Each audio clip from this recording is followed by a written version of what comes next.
Our proprietary core values assessment is designed to help you and your clients identify their actual core values.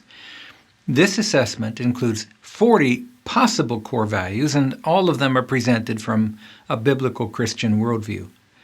Know that these are not exhaustive, and people may well have other core values that aren't even included on our list. But that's perfectly fine. And some folks will hold a core value that may be non-biblical and even sinful. For example, someone who's addicted to pornography or drugs or alcohol, well, they have core values that are harmful to them and will lead them away from God. Sex or experiencing a euphoric high may be a core value for some.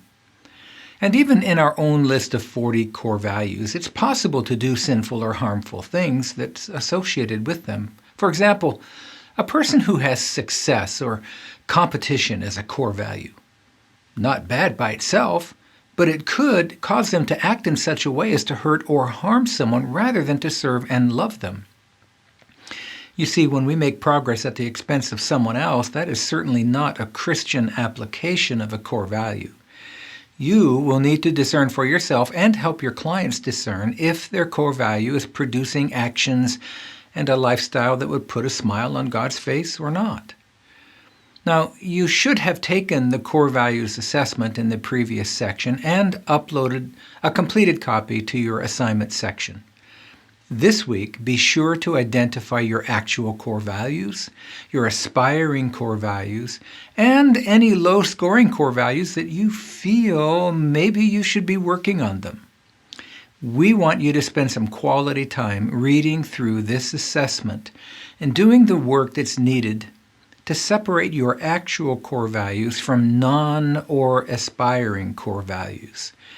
And though you may score high on a particular value, that doesn't necessarily mean, not automatically, that it's true or that it's an actual core value for you. So how will you know if a core value is actual or not? Well, it starts with completing the assessment, of course. Then you complete the exercises included in the final pages of your report by listing what you believe are actual and aspiring and desired core values. For each one of them that you think may be a core value, ask yourself 4 important questions and consider your answers carefully. First, ask yourself, am I truly passionate about this core value? As you think this through, consider if the things that you do all the time, things that you keep returning to over and over, stem from this core value. Remember, actual core values describe why you do the things that you do. If you have serving the poor as an actual core value, then you'll find yourself making time to help them. Perhaps you will joyfully volunteer at a soup kitchen. Maybe you'll collect blankets, food, and supplies, and even keep some of them in your car, always ready to help people out when you see someone in need. You do these things because it's a core value, one that you're passionate about. And it doesn't really matter if you're having a good day or a bad day. You continue to do what you do because of that passion that you have for it, and this applies to any potential core value. So if you are truly passionate about it, it is likely an actual core value for you. Second, ask yourself, would I stop doing the things associated with this core value if I was offered money to do it? What if someone offered you $1 million, but you had to walk away from this core value and stop doing the things that are associated with it? If you can give up a core value for money, then it is not an actual core value. Third is ask yourself, in the past, during times of trial or stress or storms, have I abandoned this core value? Have I stopped doing it, walked away from it? In other words, do I operate in this core value only when things are going well for me? If you would stop functioning in a core value during difficult times, then it's probably not an actual core value. And finally, number 4 is ask yourself, do I believe this core value and the work that I do because of it will continue many years into the future? In other words, do you imagine yourself always wanting to work and do the things associated with that core value. And if you imagine the future to include this core value, then it probably is an actual core value for you.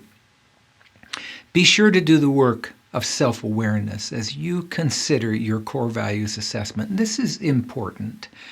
You cannot use it with others if you haven't thoroughly used it on yourself. I'm really becoming familiar with it, and do the hard work that's associated with it.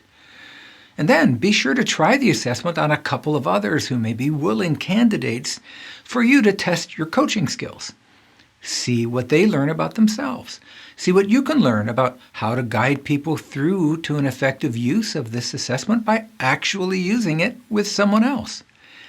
And if you're part of a small group or a team of some kind, see if your entire group would agree to take the assessment. And then compare the results. Find out which core values are shared among the others. What does this show you about the kind of activities that you might do together as a small group based on those shared core values? After all, core values help you understand why you do the things you do, and it helps you understand what you might also do together with others who share the same values in common with you.